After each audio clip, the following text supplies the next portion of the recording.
Аскат Таштанбеков 20 жылдан бери чарба башкарып келет. Негизинен эгин чарбасы менен алектенип, 50 гектар жерге кылкандуу дан эгиндерин өстүрөт.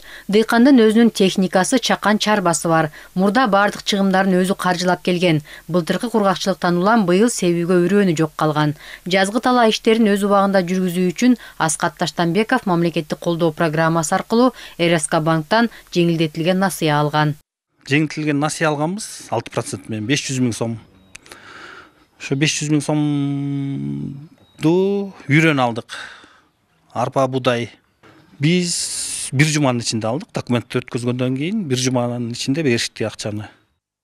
РСК банк 2013 жылдан бери айыл чарбасын каржылоо 10 мамлекеттик программасынын катышуучусу. Долбоорду ишке ашыруу үчүн 2022 жылы банкка бюджеттен 1 миллиард, андан кийин дагы 8 миллиард сом бөлүнгөн. Бүгүнкү күндө өлкө боюнча 1,5 миллиардга жакын сомдук 2000ден ашык дыйканга насыя берилди. Жеңилдетилген 6% насыя 3 багытта бөлүнөт. Булар мал чарбачылыгы, дыйканчылык жана айыл чарба азыктарын кайра иштетүү тармактары. Айдоо себүү иштерине жалпысынан 1037 насыя берилген, 409 миллион сомго.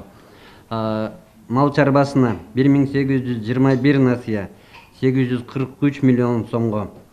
Ал эми кайра иштетүүгө 26 насыя, 84 миллион 700. Айыл чарбасын каржылоо 10 долбоорун ишке ашыруу жеңилдетилген насыяларды берүү аркылуу фермерлерди колдоо боюнча мамлекеттик программанын уландысы болуп саналат. Быйылкы жылы бюджетте долбоор боюнча пайыздык чендерди субсидиялоо үчүн 520 миллион сом каралган. Бул айылдык товар өндүрүүчүлөргө 4 миллиард 900 миллион сом өлчөмүндө жеңилдетилген кредиттерди берүүгө мүмкүндүк берет. Анара Мамедкадырова, Бекзат Машрапов, ЛТР, Бишкек.